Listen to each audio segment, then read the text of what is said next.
Всем привет! Вы на канале Алексеева Лайф, и с вами я, Алена Алексеева. Сегодня я хочу представить вам новую рубрику, которая будет называться «По понятиям».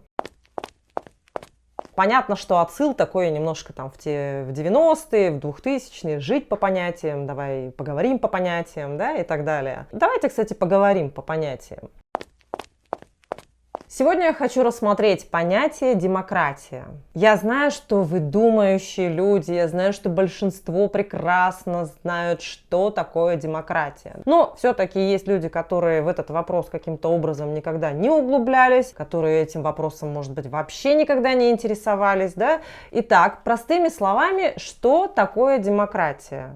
И что такое признаки демократии? Демократия вообще, прям совсем по-простому, это власть народа. То есть вот все, что желает народ, все, что ему необходимо, это все реализуется через ветви власти. Ветви власти у нас какие?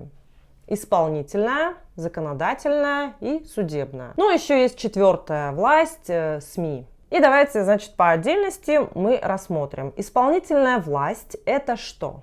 Это правительство, в которое входят, руководство, да, правительство, председатель правительства, министерство. То есть вот все министерства и комитеты и ведомства – это исполнительная власть. То есть те, кто исполняют определенные законы, предписания, нормы и так далее. Да? То есть в рамках этого действуют. А кто придумывает законы? Вы прекрасно понимаете, что законы придумывает специальный законотворческий орган, который называется парламент. Или, допустим, у нас это Илтумен на уровне республики, или, допустим, это у нас Гордума на уровне города, да? То есть в зависимости от того, какой населенный пункт или какой субъект рассматривается. Что касается всей России, это, естественно, Государственная Дума. И судебная власть – это отдельная, совершенно независимая система, которая контролирует все ветви власти, и нас, соответственно, граждан, да, чтобы между собой не было никаких связей у исполнительной и у законодательной власти, чтобы все законы работали хорошо, правильно, на благо населения страны и государства, да. И самое-то главное, конечно, никто нигде никак не может влиять ни на какую из этих ветвей власти единолично. И не может какая-то, допустим, одна структура или, партия, допустим, да, быть представлена целиком и полностью в рамках исполнительной власти, в рамках законодательной власти и представлять интересы в судебной власти.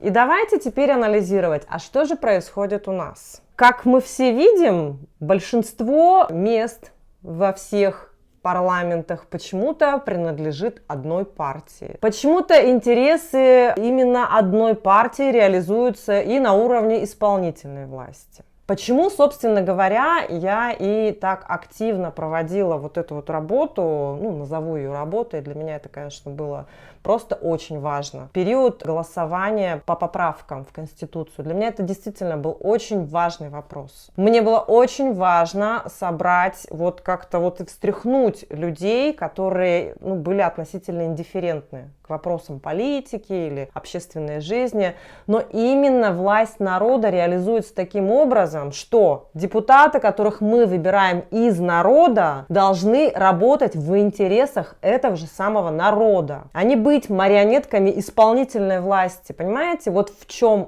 сейчас вся проблема-то и заключается. Это я опять же объясняю простым языком тем, кто вообще этими вопросами совершенно никогда не интересовался. Но теперь я понимаю, что вам стало гораздо более интересно, и вы можете это почитать в Википедии, в каких-то более серьезных источниках, вообще в материалах по устройству государства, да, и власти и так далее. И понять, что и почему привело нас к тому, где мы сейчас находимся. В следующий раз поговорим еще раз по понятиям.